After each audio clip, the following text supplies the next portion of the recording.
여러분 안녕하세요. 오늘은 한 동네에서 일어난 이상한 도난 사건과 그 뒤에 숨겨진 가슴 아픈 진실에 대해 이야기해보려 합니다. 이 이야기는 우리가 흔히 접할 수 있는 치매 환자와 그 가족의 고통 그리고 사랑에 대해 깊이 생각하게 만드는 사연입니다. 한적한 주택가 동네, 이곳은 오래된 이웃들이 모여 사는 평화로운 곳이었습니다. 이 동네에는 특별한 인물이 한 분 계셨는데 바로 72세의 동수 할아버지였습니다. 동수 할아버지는 이 동네에서 가장 모범적인 시민으로 통했습니다. 매일 아침 일찍 일어나 동네를 한 바퀴 돌며 쓰레기가 제대로 분리수거되었는지 불법 주차는 없는지 꼼꼼하게 확인하는 분이었죠. 어느 날 아침 동네 주민 상호 씨가 늦게 퇴근해서 아침에 차를 주차장에 옮기려고 나왔다가 동수 할아버지에게 혼이 났습니다. 상호 씨, 아무리 늦게 들어와도 이렇게 다른 사람 집 앞을 막고 주차하면 어떡합니까? 시민의식이 없어요. 죄송합니다, 할아버지. 어젯밤에 너무 늦게 들어와서. 늦게 들어온 건 핑계가 안 됩니다. 다음부터 조심하세요. 동네 사람들은 동수 할아버지의 철저한 시민 정신을 존경하면서도 가끔은 너무 엄격해서 피곤하다고 느끼기도 했습니다. 그날 오후 동네를 둘러보고 집으로 돌아온 동수 할아버지를 누군가 기다리고 있었습니다. 바로 아들 태준 씨였습니다. 아버지 왔습니다.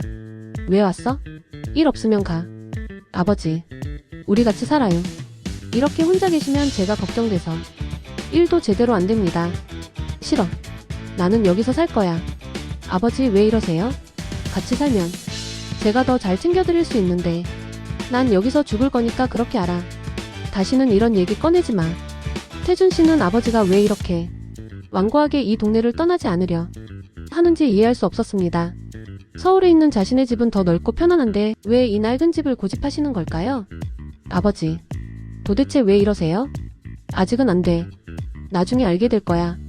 동수 할아버지의 눈빛에는 알 수 없는 슬픔이 서려 있었습니다. 그날 밤부터 이상한 일들이 일어나기 시작했습니다. 동네 반장인 철수 씨가 심야 경계 근무를 서고 있었는데 수상한 그림자를 목격한 것입니다. 누구야? 거기 누구? 하지만 그림자는 순식간에 사라져버렸고 철수 씨는 자신이 잘못 본 게 아닌가 싶었습니다. 다음날 아침 동네는 발칵 뒤집혔습니다. 반장님, 큰일 났어요. 철수 씨의 차 안에 있던 손녀가 만들어준 인형이 사라진 것입니다. 이게 뭔 일이야? 도둑이 들었나? 그런데 이상한 점은 차문이 잠겨있지 않았다는 것이었습니다. 누군가 열린 차문을 보고 슬쩍 물건을 가져간 것처럼 보였습니다. 며칠 후 비슷한 신고가 잇따랐습니다.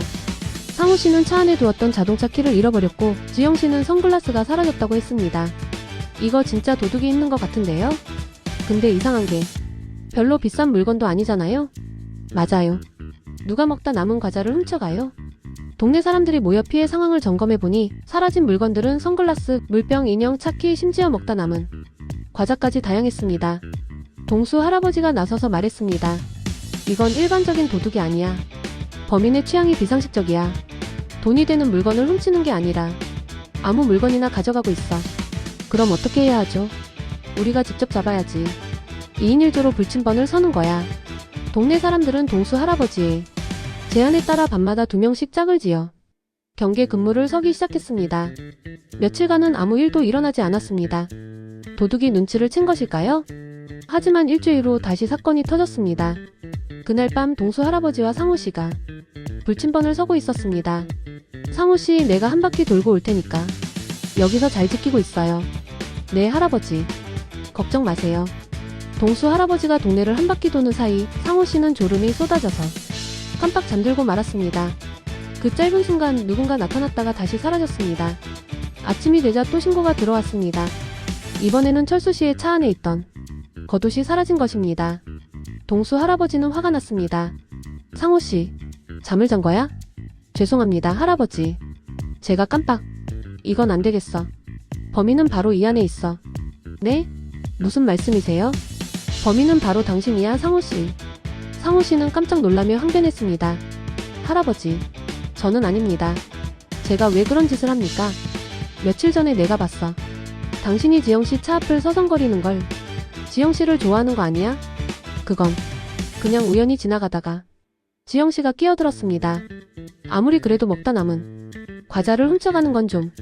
상호 씨는 얼굴이 빨개져서 아무 말도 하지 못했습니다. 동네 사람들의 의심스러운 시선이 그를 향했습니다. 그때 태준 씨가 끼어들었습니다.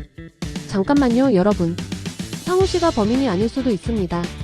그럼 누가 범인이라는 거야? 태준 씨는 잠시 망설이다가 조심스럽게 말했습니다. 사실 저희 아버지께서 요즘 좀 이상하세요. 뭐가 이상한데?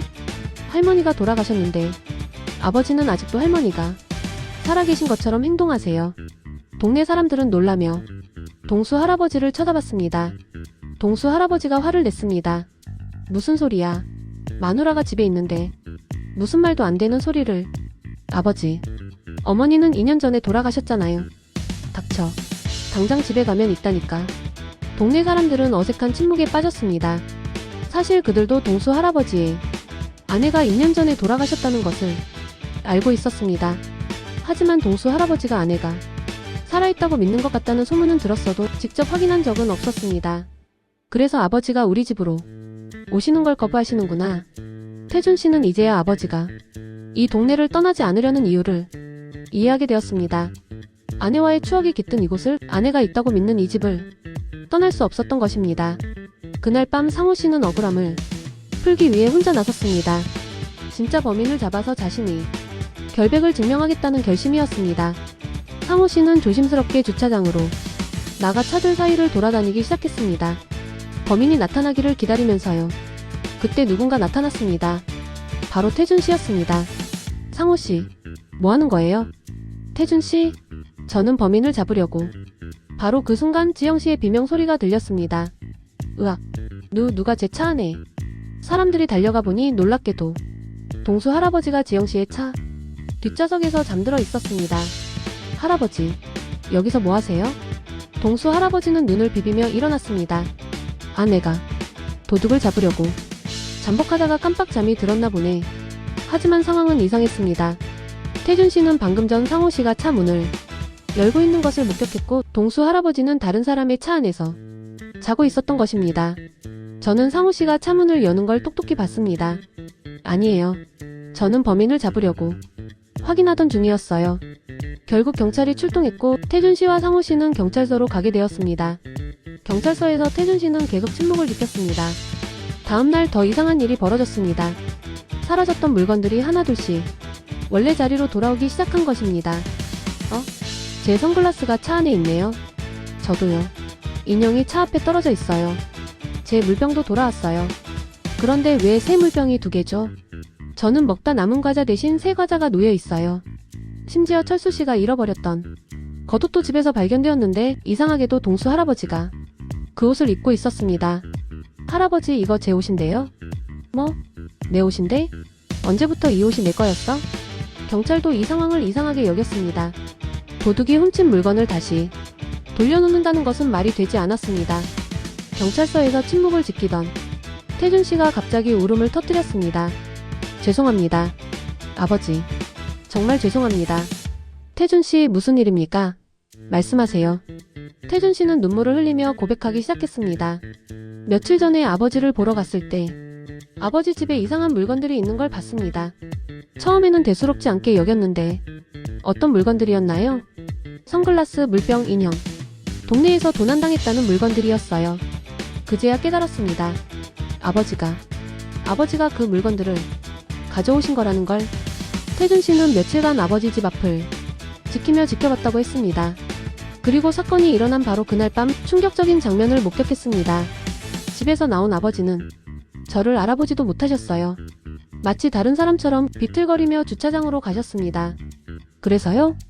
아버지는 차 문을 하나하나 열어보시며 안을 뒤지셨어요. 마치 무언가를 찾는 것처럼. 하지만 아무것도 가져가지 않으셨습니다.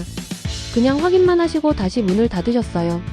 태준 씨는 아버지의 범행 사실을 숨기기 위해 훔쳐간 물건들을 몰래 원래 자리에 돌려놓았다고 했습니다. 그러다가 상우 씨에게 들킨 것이었습니다. 그럼 동수 할아버지가 범인이라는 말입니까? 동수 할아버지는 격렬하게 부인했습니다. 말도 안 돼. 내가 왜 남의 물건을 훔쳐? 이건 무고야. 무고죄로 고소할 거야. 하지만 경찰이 보기에 동수 할아버지의 반응은 일반적인 범죄자의 부인과는 달랐습니다. 진심으로 자신이 그런 행동을 했다는 것을 믿지 못하는 것처럼 보였습니다. 경찰은 동수 할아버지를 병원으로 데려가 정밀 검사를 받게 했습니다. 그리고 충격적인 진단이 나왔습니다. 알츠하이머 중기 단계입니다.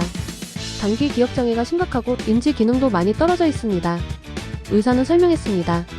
환자분은 아내를 잃은 후 증상이 급격히 악화된 것으로 보입니다. 아내가 살아있다고 믿는 것은 현실을 받아들이기 힘든 뇌가 만들어낸 방어기제입니다. 그럼 절도 행위는요? 환자가 야간에 배회하며 물건을 가져오는 행동은 알츠하이머 환자에게서 종종 나타나는 증상입니다. 하지만 환자 본인은 그 행동을 전혀 기억하지 못합니다. 태준 씨는 무너져 내렸습니다. 제가 미처 몰랐습니다. 아버지가 이렇게 심각한 줄 혼자 두면 안 되는 상태였는데 의사가 덧붙였습니다. 환자분이 동네를 떠나지 않으려 한 것도 알츠하이머 증상 중 하나입니다. 익숙한 환경을 떠나면 불안감이 극도로 커지기 때문입니다. 특히 아내와의 추억이 있는 곳을 떠나는 것은 환자에게 아내를 완전히 잃는 것과 같은 공포였을 겁니다. 경찰은 안타까운 표정으로 말했습니다. 안타깝지만 절도 사실이 확인되었으므로 법적 절차를 밟아야 합니다. 다만 심신미약 상태를 고려하여 처벌은 감경될 것입니다. 태준 씨는 아버지를 모시고 집으로 돌아왔습니다. 이제는 요양원에 모셔야 할 것 같았습니다. 동네를 떠나기 싫어하시겠지만 혼자 두는 것은 더 이상 불가능했습니다. 집으로 가는 길에 동수 할아버지가 물었습니다. 우리 마누라는 어디 갔어? 집에 있어? 태준 씨는 눈물을 삼키며 대답했습니다. 네, 아버지. 어머니는 집에서 기다리고 계세요.